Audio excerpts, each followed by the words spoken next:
नमस्कार, मैं हूं प्रसून। चुनावी मौसम में कांग्रेस एक बार फिर शर्मसार है।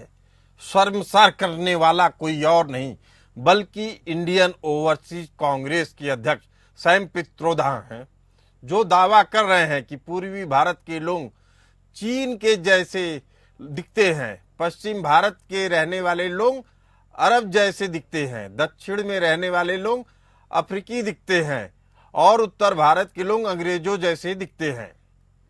आखिर में पित्रोदा की माने तो विविधता बनाए रखने के लिए मोदी को राम मंदिर, रामनवमी जैसे त्योहारों से मुंह मोड़ लेना चाहिए ताकि सहिष्णुता बनी रहे। वहीं पीएम मोदी ने इसे देश का अपमान बताया है। Ram temple and Ram Navami and Prime Minister going to temple all the time and talking not as a national leader but talking as a leader of the BJP. We have survived 70 years. आज मुझे पता चला कि America में इस शहजादे के एक अंकल रहते हैं। ये शहजादे के अंकल वो उनका फिलोसोफर एंड गाइड है। और जैसे क्रिकेट में आजकल थर्ड एम्पायर होता है ना, कोई कंफ्यूजन हो तो थर्ड एम्पायर को पूछते हैं, और वैसे ही ये शहजादे ये थर्ड प्लेयर को कंफ्यूजन होते हैं तो सलाह लेते हैं कि चमड़ी का रंग देख करके उन्होंने मान लिया कि द्रौपदी मुर्मू भी अफ्रीकन है और इसलिए उनकी चमड़ी का रंग काला है तो उनको हराना चाहिए। ये सोच आज पहली बार मुझे तो पता चला कि ये दिमाग कहां काम कर रहा है इनका, ये देश को कहां ले जाएंगे। अरे चमड़ी का रंग कोई भी हो, हम तो श्री कृष्ण की पूजा करने वाले लोग हैं, जिसकी चमड़ी का रंग यहां हम सब जैसा रंग था। आर्यों के बाद हमारे देश में ग्रीक, मंगोल, मुस्लिम, पारसी, पुर्तगाली, फ्रांसीसी और ब्रिटिश भी आए। सभी ने हमारे यहाँ महिलाओं से शादी की और बच्चे पैदा किए, जिसके चलते देश में आज सैकड़ों किस्म की नस्लें यानी डीएनए मौजूद हैं। तो क्या इसका मतलब है कि सभी का भारत पर अधिकार हो जाता है? डेक्कन कॉलेज की स्टडीज सामने आई है, जिसके निष्कर्ष बताते हैं कि भारत का डीएनए एक ही है। हरियाणा के राखीगढ़ी में खुदाई में कुछ कंकाल मिले। हार्वर्ड यूनिवर्सिटी, बोस्टन यूनिवर्सिटी और लखनऊ यूनिवर्सिटी सहित डेक्कन कॉलेज के 30 इतिहासकारों ने इस पर रिसर्च की। 2019 में स्टडी पब्लिश की और दावा किया कि आर्य बाहर से नहीं आए बल्कि 8000 साल से यही मौजूद रहे, क्योंकि जिस कंकाल पर स्टडी की गई वह हड़प्पा सभ्यता के लोगों की थी। आप ये समझ लीजिए कि कुछ तो बात है हमारी, कुछ तो बात है हमारी कि हस्ती मिटती नहीं हमारी। सवाल उठता है कि भारत पाकिस्तान का डीएनए एक ही है, तो क्या पाकिस्तान को कोई भारत का मित्र मान सकता है? यह पहली बार नहीं है कि पित्रोदा ने कांग्रेस का सिर शर्म से झुकाया है। यह तथ्य सबको मालूम है कि भारतीयों की नस्ल में कई प्रकार के डीएनए हैं।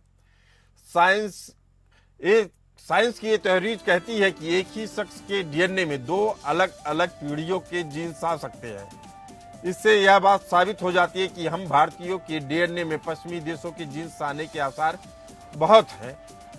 पुर्तगाल, फ्रांस, यूके, ग्रीस के लोग लंबे समय तक भारत में रहे और हमारे यहाँ की महिलाओं से शादी किए, बच्चे पैदा किए।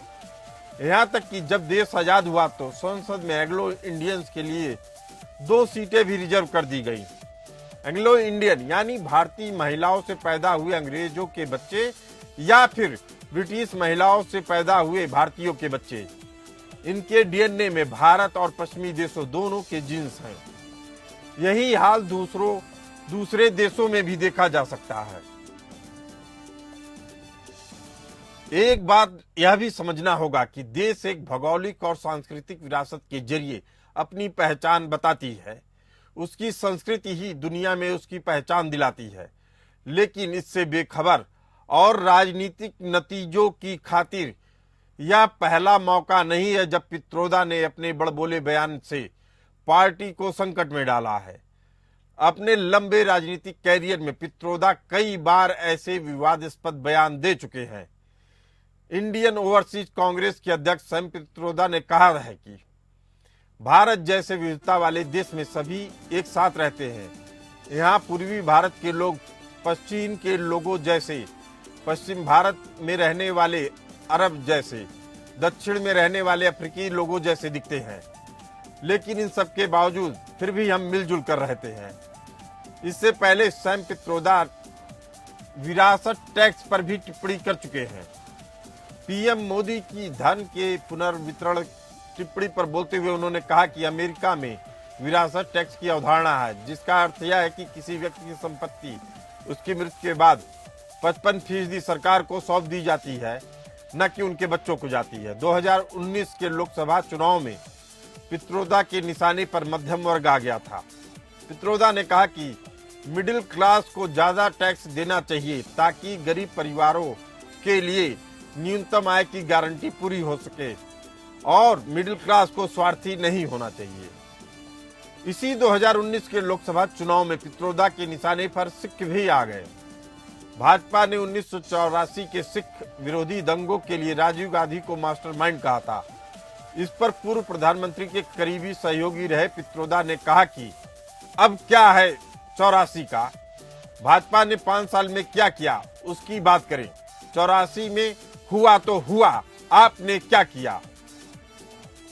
वहीं पाकिस्तान पर पित्रोदा का रुख हमेशा नरम दिखता है। पित्रोदा ने पाकिस्तान के बालाकोट में भारतीय सेना द्वारा की गई एयर स्ट्राइक का भी विरोध किया। पित्रोदा ने कहा कि मुंबई में भी हमला हुआ और कांग्रेस सरकार तब भी प्रतिक्रिया दे सकती थी, विमान भेज सकती थी, लेकिन यह सही दृष्टिकोण नहीं होता।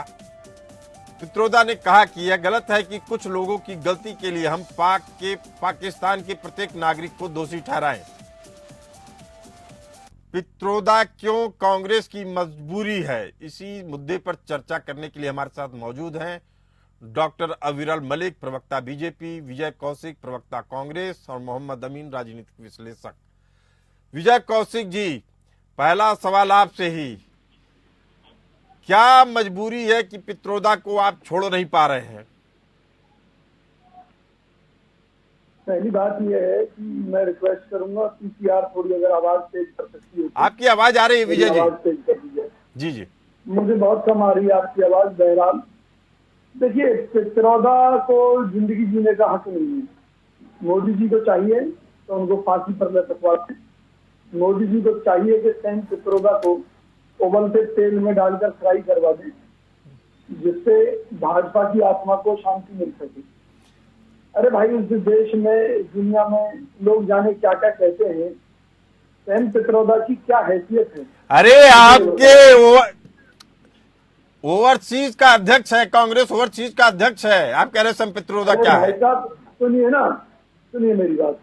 ओवरसीज के अध्यक्ष हैं, वो एक राजनीतिक मामला है, लेकिन क्या उनकी कोई निजी जिंदगी नहीं है? क्या अरे निजी जिंदगी में देश के बारे में बोलेंगे जिससे देश को बांटो और राज करो वाली स्थिति पैदा हो? विजय जी, दिक्कत ये है कि आप लोग समझ के भी नहीं समझना चाहते हैं। आपके बड़े नेता के अंकल हैं, अंकल को कब तक ढोया जाएगा?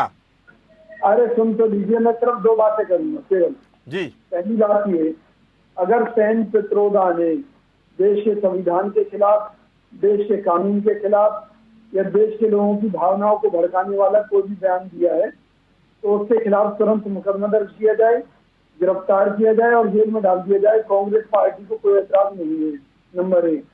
नंबर 2, अगर एक आम नागरिक होने के नाते, एक हिंदुस्तानी होने के नाते, इस मुल्क का नागरिक होने के नाते उन्होंने अपनी कोई निजी विचारधारा रखी है तो उसमें सहमति या असहमति का चैप्टर है। उसमें कोई सहमत हो सकता है, कोई नहीं। सीधी सी बात है, कांग्रेस पार्टी किसी की निजी विचारधारा के लिए दोषी नहीं है। लेकिन जो अभी मैंने उनका बयान पढ़ा है, सुना है, उसमें उन्होंने ऐसा कुछ नहीं कहा है। उन्होंने अपनी निजी विचारधारा को प्रकट करते हुए कहा है कि भी यहाँ चाहे अलग अलग तरह के लोग दिखते हों, लेकिन भारत एक है। बहुत अच्छी बात कही है उन्होंने। बहुत अच्छी बात कही है। इशारों में बिटवीन द लाइंस के मतलब अगर आपको लगता है कि भारत की जनता नहीं समझती है तो आपको फिर से सोचना होगा। डॉक्टर अविरल मलिक मौजूद हैं, बीजेपी प्रवक्ता। कांग्रेस सीधे चुनौती दे रही है, आप कार्रवाई करते क्यों नहीं है अविरल जी? जी देखिए, जिस प्रकार से सैम पित्रोदा के बयान आ रहे हैं वो सब देख रहे हैं। सैम पित्रोदा विभाजनकारी नीति को अपना रहे हैं। अरे तो देशद्रोह का मुकदमा लगा के बंद कर दीजिए, यही तो कांग्रेस के प्रवक्ता कह रहे हैं। दिक्कत क्या है कार्रवाई करने में आपको?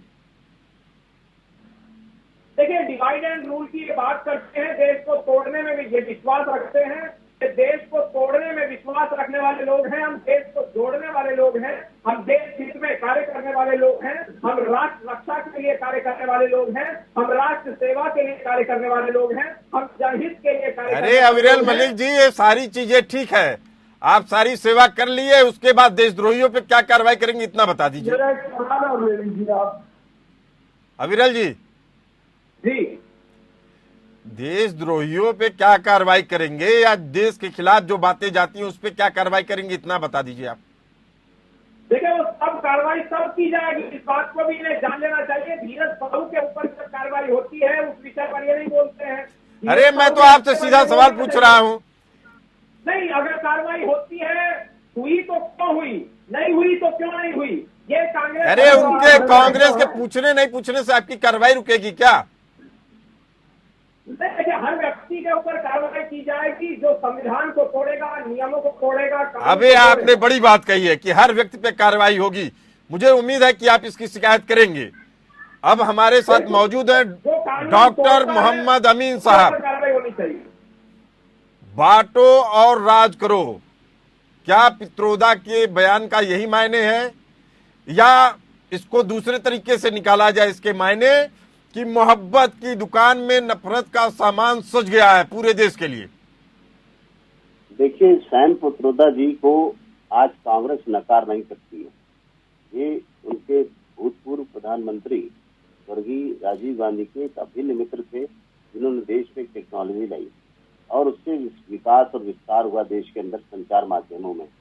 इसी तरीके से ये विदेश में बैठे हुए हैं और विदेश में बैठ के नागरिकता भी इनकी यहाँ की नहीं लगता मुझे, ये विदेशी नागरिकता में हैं और यहाँ जितना भी फंड है इनके पास है, इसीलिए कांग्रेस की मजबूरी है कि इनको छोड़ नहीं पा रही है और ओवरसीज कांग्रेस का स्टैंप लगा के इनको रखा हुआ है और ये बीच बीच में इस तरह की बातें करते हैं जिससे कि देश में बंटवारे की स्थिति पैदा हो और देश में नफरत की स्थिति पैदा हो। इसमें देखिए, अविरल मलिक जी कुछ नहीं कर पाएंगे। इसमें करेंगे तो देश के गृह मंत्री करेंगे, देश के और एजेंसियां करेंगी। इनकी कायदे से जांच होनी चाहिए और जांच होके इन तक और जो भी आवश्यक कार्रवाई बनती है कानूनी, इन पे कार्रवाई करनी चाहिए। इस तरह की हरकतें विजय कौशिक जी, मोहम्मद अमीन साहब बेहद अहम बात कह रहे हैं। उनकी बातों का मतलब निकाला जाए तो लगता है कि वह विदेशी साजिश का हिस्सा बन रहे हैं और एक बार नहीं, उनके बयानों से साफ है वह लगातार विदेशी साजिश का हिस्सा बन रहे हैं। मैं फिर कह रहा हूं, आप जो कहते हैं बीजेपी से कार्रवाई करिए, आपकी तरफ से भी कोई कार्रवाई होगी कि नहीं होगी? आप मेरी बात समझने की कोशिश कीजिए। पहली बात जी विजय जी, कि केजरीवाल जी का मुद्दा सामने आया, देश के सामने आया कि खालिस्तानी आतंकवादी ने ये दावा किया कि उन्होंने बहुत मोटी रकम केजरीवाल जी की पार्टी को दी, केजरीवाल जी को दी और इस शर्त पर भी तो तिहाड़ जेल में बंद उनके आतंकवादियों को छुड़वाने में सहयोग करेंगे। इतना संवेदनशील मामला था। हमने कहा कि भारत सरकार को कार्यवाही करनी चाहिए, मुकदमा दर्ज करो, गिरफ्तार करो, लेकिन मोदी सरकार ने कोई कार्यवाही नहीं की। अब कई महीने बीतने के बाद में जो एलजी हैं दिल्ली के, उन्होंने सिफारिश की है कि इस मामले की एनआईए से जांच कराई जाए। तो मुझे ये बताइए, अगर देश विरोधी काम हो रहा है और मान लीजिए सैम पित्रोदा विदेशी ताकतों के साथ मिले हुए हैं, तो भाई सरकार ही तो कार्रवाई कर सकती है। कांग्रेस क्या करेगी? क्या कांग्रेस के हाथ में पुलिस है? अरे पार्टी से निकाल के बाहर कर दिए, उनकी वक्त वैसे ही खत्म हो जाएगी। विजय जी, पार्टी से निकाल बाहर कर दीजिए, वक्त खत्म हो जाएगी। सुन लो, जवाब तो सुन लो। हमारे संविधान में एक लाइन है, हमारी पार्टी के संविधान में, कि अगर कोई व्यक्ति कोर्ट द्वारा दोषी साबित होता है तो निश्चित तौर पर उसे पार्टी से निकाल बाहर कर दिया जाएगा। तो ये भारतीय जनता पार्टी की सरकार के ऊपर जिम्मेवारी है कि वो उन्हें गिरफ्तार करे, उनका दोष सिद्ध करे, और सीधी बात है ऐसे व्यक्ति को सजा मिलनी चाहिए। और तब कांग्रेस पार्टी की तरफ से हम उन्हें पार्टी से बाहर का रास्ता दिखाएंगे निश्चित तौर पर। ये बात मैं पूरे दावे के साथ कह रहा हूँ। इसलिए बेहद अच्छी बात कह रहे हैं आप, बेहद अहम बात कर रहे हैं और संजीदगी से कर रहे हैं, इसके लिए आपकी तारीफ की जाती है। हमारे देश का संविधान सैम पित्रोदा के बारे में भी हम कुछ जानकारी दे दें अपने दर्शकों को। सैम पित्रोदा का पूरा नाम सत्यनारायण गंगाराम पित्रोदा है। उनको टेलीकॉम इन्वेंटर और एंटरप्रेन्योर माना जाता है। भारत के ओडिशा के तितिलागढ़ के गुजराती परिवार में 1942 में उनका जन्म हुआ। 7 भाई बहनों में पित्रोदा तीसरे नंबर पर रहे। गुजरात के बोर्डिंग स्कूल से पढ़ाई करने के बाद बड़ौदा के महाराजा सायाजी यूनिवर्सिटी से फिजिक्स और इलेक्ट्रॉनिक्स में मास्टर की डिग्री ली।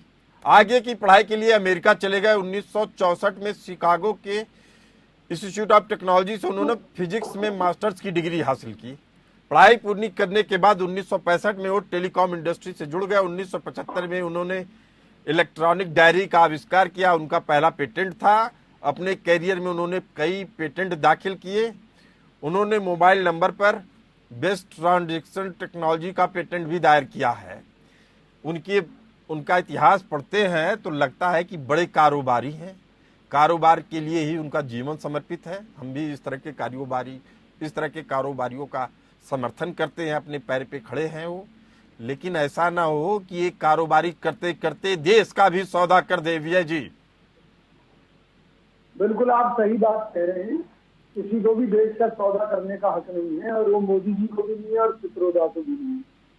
जब मोदी जी कहते हैं कि हिंदू महिलाओं के मंगलसूत्र छीनकर मुस्लिमों को बांट दिए जाएंगे, हिंदुओं की संपत्ति छीनकर मुसलमानों में बांट दी जाएगी। अच्छा विजय जी, एक चीज पूछना चाह रहा हूं आपसे। विजय जी एक चीज पूछना चाहता हूं। ये मुस्लिम तुष्टीकरण जब आप लोग करते हैं तो क्या वास्तव में मुसलमानों को इसका फायदा देना चाहते हैं या केवल उनके कंधे का उपयोग करते हैं आप लोग उस पर गोली चलाने के लिए? सुनिए ना, मैं ये आज तक नहीं समझ पाया, क्योंकि मोदी जी आज तक नहीं समझ पाया। मैं बता देता हूँ मोहम्मद अमीन साहब की आवाज जरा लाउड करिए। सक्कर कमेटी का आविष्कार हुआ और सक्कर कमेटी बनाई गई मुसलमानों के लिए, और कभी भी सक्कर कमेटी का कोई फायदा मुसलमानों को, अल्पसंख्यकों को नहीं दिया गया। वो कमेटी की रिपोर्ट उनके प्राइम मिनिस्टर सरदार जी ने पूरे में डाल दी, कोई भी फायदा नहीं हुआ। ये सिर्फ मुसलमानों का दुरुपयोग करते नाम लेते और मुसलमानों को बदनाम करते। मोहम्मद अमीन साहब ने आंकड़ों के साथ सच्चाई बयां कर दी। सक्कर कमेटी लागू क्यों नहीं किया जब आप ही की सरकार ने बनाया था और आप ही के समय में रिपोर्ट आ गई थी? नहीं लागू करेंगे, ये सिर्फ बहाने बनाएंगे, बातें बनाएंगे। हम पर तो मुस्लिम कभी उन्होंने मुसलमानों को भला नहीं किया। अरे अभी तक तो ये था कि मुस्लिम तुष्टीकरण के सहारे राजनीतिक गोटियां खेली जा रही थी। अब तो डॉक्टर अविरल जी, अब तो मामला यहां तक पहुंचा गया कि भारत को 4 हिस्सों में बांटा जा रहा है। कह रहा है एक हिस्सा अंग्रेजों का है, एक हिस्सा चीनियों का है, एक हिस्सा दक्षिण अफ्रीका वालों का है। ऐसे मतलब क्या बांट के क्या मिल रहा है और आप लोग अभी भी कार्रवाई के नाम पे शून्य है। बिल्कुल, देखिए इस प्रकार के लोग टुकड़े टुकड़े गैंग के सदस्य हैं। इस बात को ये सिर्फ भाषण देंगे, उन पर कार्रवाई नहीं करेंगे। भाषण करा लीजिए, कार्रवाई नहीं होती। कार्रवाई का मतलब ये होता है कि अगर किसी ने देशद्रोह की बात की है तो उस पर FIR होना चाहिए, मुकदमा होना चाहिए और देश हित की बात होनी चाहिए, तब उसकी वाहवाही होना चाहिए। ये बैठ के विदेश में इस तरह की बातें करना देश के हित के लिए अच्छा नहीं है। देश के टुकड़े टुकड़े करने की बात हो रही है। डॉक्टर अविरल मलिक जी अपनी बात रख रहे हैं, 1 मिनट में रखिए बात। डॉक्टर अविरल मलिक जी। देखिए, कांग्रेस पार्टी को कुछ इसमें बोलना चाहिए, क्योंकि वो कांग्रेस पार्टी के वरिष्ठ नेता हैं। तो ये कांग्रेस के प्रवक्ता यहाँ मौजूद हैं, इन्हें इस बात को स्पष्ट करना चाहिए। आखिर वो संविधान का किस प्रकार से विरोध कर रहे हैं, देश का किस प्रकार से विरोध कर रहे हैं, देश के टुकड़े करने की किस प्रकार से उनके द्वारा बात की जा रही है, इस विषय पर इन्हें बोलना चाहिए। आखिर क्यों नहीं बोल रहे हैं? विजय कौशिक जी, असम के मुख्यमंत्री हिमंता बिस्वा शर्मा का बयान सामने आया है। वो लिखते हैं एक ट्वीट में कि सैम भाई, मैं उत्तर पूर्व से हूं, यानी नॉर्थ ईस्ट से हूं, और मैं भारतीय जैसा ही लगता हूं। हम एक विविधता भरे देश में रहते हैं, हम अलग दिख सकते हैं लेकिन हम सब एक हैं। हमारे देश के बारे में यही- थोड़ा तो समझ लो। सुनिए, यही बात तो सेन पित्रोदा ने कही है, यानी कि असम के मुख्यमंत्री भी देशद्रोही हैं। अगर मतलब हम क्या तो ये कहा है कहते हैं उन्होंने? हमारा क्या कहा उन्होंने? कि चीनी जैसे लगते हैं, दक्षिण अफ्रीका के जैसे लगते हैं। अरे आप तो फिर मालूम ही नहीं है। आप मेरी बात सुन लीजिए, ना भाजपा को कोई ज्ञान है इस बारे में। हम तो विजय कौशिक जी आपका स्वागत करते हैं। विजय कौशिक जी को 2 मिनट बोलने दिया जाए, और किसी को ज्ञान नहीं है। विजय कौशिक जी आप सारा ज्ञान बता दीजिए, दर्शक सुनना चाहते हैं जी। देखिए, हमारा आकलन ये है जी कि दुनिया के जितने भी देशों में इंसान पहुंचा है वो हिमालय से, यानी कि इंडिया से होता हुआ पहुंचा है। कहाँ से होता हुआ पहुंचा है? हिमालय से जी, सही। भारत से ही ये जितनी भी संस्कृतियों का उदय हुआ है जी और पूरी दुनिया में फैली है, वो सब भारत से ही गई है जी। वाह, ये मैं ज्ञान बदल दिया दुनिया का। बात कह रहा हूँ। इसलिए ये कहना, बल्कि ये कहना चाहिए कि दक्षिण अफ्रीका के लोग हमारे जैसे दिखते हैं, क्योंकि वो हमारे यहाँ से गए हैं। बिल्कुल सही बात कह रहे हैं। एक समय दक्षिण अफ्रीका और भारत जुड़े हुए थे, वो पूरा एक यूरेशिया जिसको बोलते हैं कॉन्टिनेंट इधर आके जुड़ा। हम दूसरी बात कर रहे हैं विजय कौशिक जी, आप बेहद अच्छी बात करते हैं। एक लाइन में इस बात को कहे तो वो ये है कि भारत सारी दुनिया का बाप है, पिता है। बेहद अच्छी बात कर रहे हैं विजय कौशिक जी। जब मैं आपकी बात सुनता हूं तो लगता है कि आप वही कांग्रेसी हैं जिसने देश पे 70 साल राज किया। लेकिन दिक्कत ये है, जब आपके नेताओं को सुनता हूं तो लगता है कि इनको सोच नहीं, इनकी क्या सोच है, इनकी क्या समझ है। मुझे तो लगता है आप ही को राष्ट्रीय कार्यकारिणी में शामिल कर देना चाहिए, ताकि कुछ तो समझ हो सके। लेकिन जैसे ही कांग्रेस कुछ एकजुट होती है, कुछ ऐसे बयान आते हैं कि आप जैसे प्रवक्ता भी ऐसी बातों पे जवाब देते हैं जिस पे जवाब देते नहीं बनता है। मोहम्मद अमीन साहब, इसकी किसकी क्या मजबूरी है कांग्रेस में कि सैम पित्रोदा को ढोए जा रहे हैं? मैंने आपसे एक ही बात कही स्टार्टिंग में कि ये तो विदेशी हैं, इनकी नागरिकता यहाँ की है नहीं जी। तो इसलिए इन्होंने यहाँ का जितना धन कमाया हुआ था उधर सारा धन उनके पास वहाँ लगता है मौजूद है। इसलिए कांग्रेस की मजबूरी है कि उनको वो हटा नहीं सकती उस पद से, क्योंकि फिर वो धन देना बंद कर देंगे ना, क्योंकि वो गुजराती हैं। गुजराती तो बिजनेस करना जानते हैं ना। आपने बायोडाटा ही बताया इनका, ये बिजनेसमैन है। तो मुझे यही लगता है कि कमी यही है कांग्रेस की, इनका धन वहाँ पर विदेश में इनके पास एकत्रित है, इसलिए तरह तरह के बयान देते हैं। कांग्रेस के लिए भस्मासुर की स्थिति पैदा कर देते हैं। कांग्रेस को जवाब देते नहीं बनता, कांग्रेस बदनाम होती है। इसका कारण यही है कि कुछ न कुछ तो वहाँ पर है इनके पास, जिसकी वजह से वो लेना भी चाहते हैं और उनकी बात भी चार सुनना चाहते हैं। विजय कौशिक जी, विषय केवल इतना नहीं है कि हमें केवल जवाब देना है। विजय कौशिक जी, हमें देश के लोगों को समझना है, उनकी मनोस्थिति को समझना है। लग रहा है कांग्रेस के जो तथाकथित नेता हैं वो ऐसे बयान देकर देश में एक बड़े स्तर पे असंतोष पैदा कर देना चाहते हैं। एक बयान खत्म होता दूसरा और बयान। आदमी अपनी मुश्किलों से जूझ रहा है, उसमें 4 ऐसे बयान दे दे कि आदमी को लगे कि देश छोड़ के भाग जाए। इस तरह की स्थितियां पैदा करते हैं। बंटवारे, आप बंटवारे की बात तो नहीं करते हैं, लेकिन बंटवारे जैसा पूरा काम कर देते हैं। आज देश को 4 हिस्सों में बांट दिए, बता रहे चीनियों से मिल रहे हैं। ये बहुत ही संजीदा बयान था।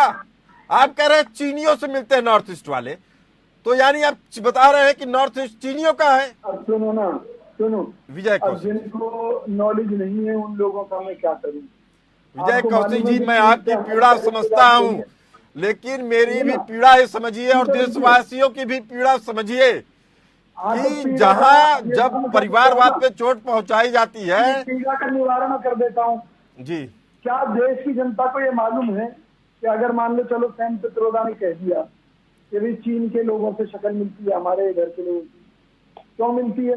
कभी सोचा है? कभी सोचा है? अरे भाई, आप सोचिए और समझिए। देश की जनता भी चुनावी मौसम में खूब सोच रही है और समझ रही है। आने वाले समय में जब इसका परिणाम आपको दिखाई देगा तो आप इसके लिए छोटे छोटे मुद्दों को जिम्मेदार ठहराएंगे, न कि इन नेताओं को जिनके ऊपर अभी कार्रवाई होनी चाहिए थी। और एक सीधा मैसेज जाना था, हमारे साथ आप सभी मेहमान जुड़े रहे, आप सभी मेहमानों का बहुत बहुत धन्यवाद। समय की कमी के कारण चर्चा में इतना ही, हमें दीजिए इजाजत। बने रहिए एपीएन न्यूज के साथ।